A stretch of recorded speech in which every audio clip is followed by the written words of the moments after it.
Ben écoute, on est avec Olivier. Ça fait, ils sont rentrés ici, vous le voyez, quelle heure il est. Il était 59.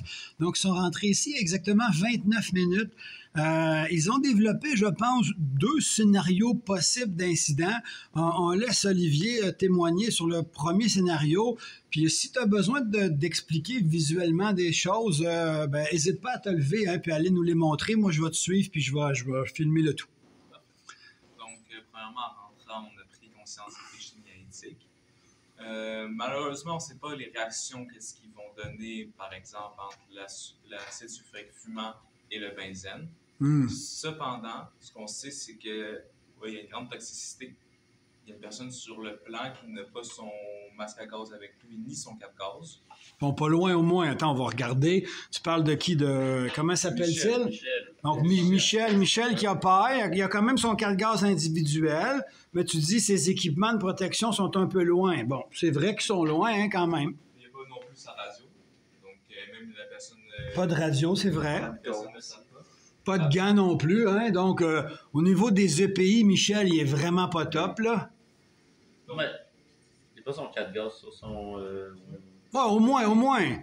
Mais j'avoue que les gants, hein, il a raison, il travaille sur un réseau de vapeur, il n'y a même pas de gants. C'est quand même un peu ordinaire.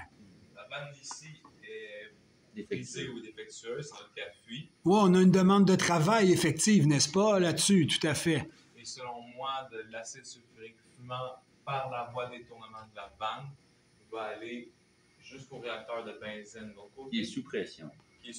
Qui est le TK200, là. Les deux sont sous pression.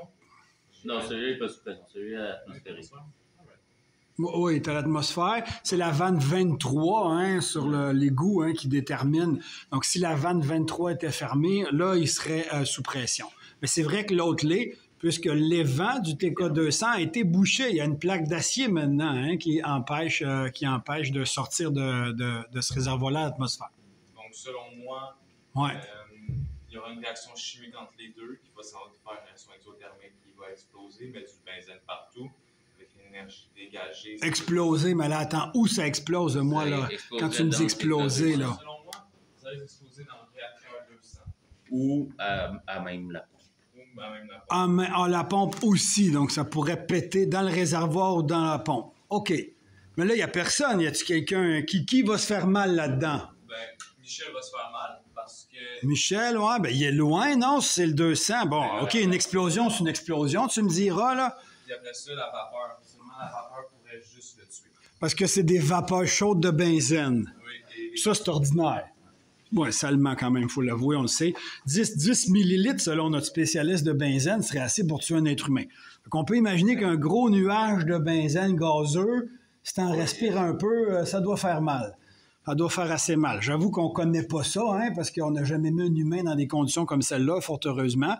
Mais oui, à mon avis, il pourrait avoir... Est-ce qu'il va se rendre à son masque? Penses-tu qu'il pourrait vraiment crever avant de se rendre à son masque, là? La HV107, ben pas la HV, oui, parce qu'il y a un autre, ça c'est l'autre scénario. Hein, attends, on finit lui, on va le faire 1-1, là. Fait que là-dedans, là, dans ton scénario, ton réservoir, il pète. Qu'est-ce qui arrive avec lui? Je pense qu'il sera juste... sonné ou bien il sera perplexe de la situation. C'est quand même une situation qui est... Ah non, mais il y a peut-être du feu. Y a-tu du feu? Y a-tu du feu ou il n'y a pas de feu? Je pense qu'il va y avoir du feu parce que c'est inflammable. Inflammable. C'est très inflammable. Donc, ça pète, puis il y a du feu qui se déclare autour du 200. Donc, selon moi, c'est juste ça? le temps qu'il se retourne, qu'il regarde ce qui se passe, puis qu'il est un peu sous le choc, qu'il se rend compte de ce qui se passe. Juste le choc de l'explosion, à la limite, hein, il pourrait être propulsé sur le réservoir et puis se péter à la tête. Hein, même. En plus, si le choc de l'explosion ne le met pas KO, donc c'est dans la meilleure condition. La seule condition qu'il pourrait survivre, c'est que ça pète, puis c'est tout de suite qu'il doit aller à son masque. Mais selon, j'ai parlé avec les opérateurs, puis je pense pas que c'est... Donc, il pourrait survivre s'il est vif, il pourrait ne pas survivre s'il ne l'est pas, si je comprends ton scénario. Personne salle de contrôle, je suis pas sûr que c'est... pas sûr qu'ils ont toute la visibilité. OK. Puis toi, Martin, tu as un autre scénario parce qu'il y a une autre demande de travail. Explique-moi ça. Un autre scénario sur la 107, la rave de vapeur. OK. Parce qu'il y a une demande de travail qui dit qu'elle n'est pas top, là. Ouais. OK. Donc, moi, je pense que la vapeur pourrait sortir directement au-dessus de Michel, carrément. Ouais. OK. Distance relativement proche. et que ça pourrait brûler Michel directement. Oui, il est en angle, en tout cas. Il est dans l'angle, puis Il est dans il n'y a l'angle. pas l'équipement de protection. Ouais, puis, Puis la vapeur, ben, ça passe à travers la peau. Fait que, la brûlure est... Oui, il n'est pas équipé en vapeur, il est équipé standard. Je pourrais ajouter aussi un truc. Ouais, vas-y donc. Le benzène sulfonique, c'est écrit sur la fiche signalétique. Ouais. Les voies nasales. OK. Les voies Oui, on le voit respiratoires. hein, sur sa fiche. Voie orale aussi. Ouais. Et, ça peut conduire qu'il ne pourra plus crier à l'aide ou mettre Parce son qu'il va masque à être. gaz. Ouais, il pourrait genre étouffer puis choquer à terre, là. Ouais, c'est méchant, mais. Oui, non, mais c'est vrai que l'acide, c'est très, très incommodant. Quand tu peux pas respirer puis tu respires une puff de quelque chose, tu sais, d'incommodant, ça devient extrêmement stressant. Je me suis arrivé une fois ou deux, malheureusement, dans des mauvaises positions.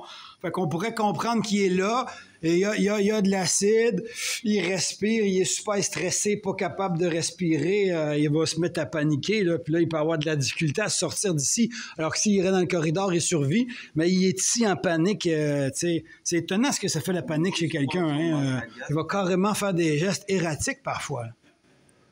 OK, c'est ça? J'aime ça.